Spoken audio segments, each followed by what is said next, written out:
రెండవది ఏమైపోతుంది, ఇప్పుడు వచ్చేస్తున్నారు కేడర్ వెనక్కి. భయపడ్డాడు, పారిపోయినాడు, దాక్కున్నాడు, వెనక్కి వస్తున్నాడు. సస్తే ఏమైంది అయితే 4 రోజులు జైల్లో పెడతారు కానీ అనేసి. దీన్ని కంట్రోల్ చేయాలి. ఇప్పుడు కంట్రోల్ చేయాలంటే జగన్ దగ్గరికి జనం రాకుండా ఉండాలి. మొన్న నెల్లూరులో అసలు ఇంతవరకు మనం ఎప్పుడన్నా విన్నామా ఇన్ని సంవత్సరాల చరిత్రలో గుంట తవ్వి జనాన్ని రానియకుండా అనేటువంటిది కొత్త టెక్నాలజీ. అట్లాగా వాళ్ళు ఏదో ప్రయత్నం చేస్తున్నారు దాంట్లో నుంచి.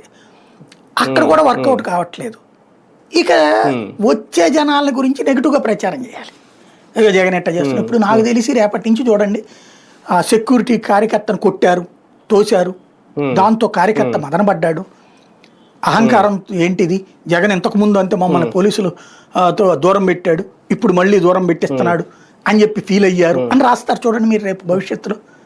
అంటే వీళ్ళ మెంటాలిటీ మనకు అర్థమవుతుంది కాబట్టి నెక్స్ట్ రాసే వార్త జ్యోతి అదే ఉంటుంది. అక్కడికి వెళ్ళినప్పుడు ఆ ప్రైవేట్ వాళ్ళు దగ్గరికి రానియకుండా చేశారు, దాంతో ఇక జగన్ ఎవడు గెలిపించలేడు, జగన్ కార్యకర్తలకి ఎవడైనా దగ్గరికి వెళ్ళాలి, అంతేగాని చంద్రబాబుకి లేనిది, పవన్ కళ్యాణ్కి లేనిది ఒక్క జగన్కే వచ్చిందా, కార్యకర్తను కూడా ముట్టుకొనియడా, కార్యకర్తను దగ్గరికి రానియడా అని చెప్పేసి ఫీల్ అయ్యారు అని రాస్తాడు రేపు పొద్దున. దానికి ఇది స్టార్టింగ్ పాయింట్ అనమాట. అంతే. అంటే ఇప్పటికే మొదలైపోయింది కార్యకర్తలు దగ్గరికి రాకుండా అడ్డుకునే కుట్రలో ఈ జగన్ ఆర్మీ అని ఇప్పటికే మొదలైంది ఒక రకంగా. కానీ ఒకటి సార్, ప్రైవేట్ సెక్యూరిటీ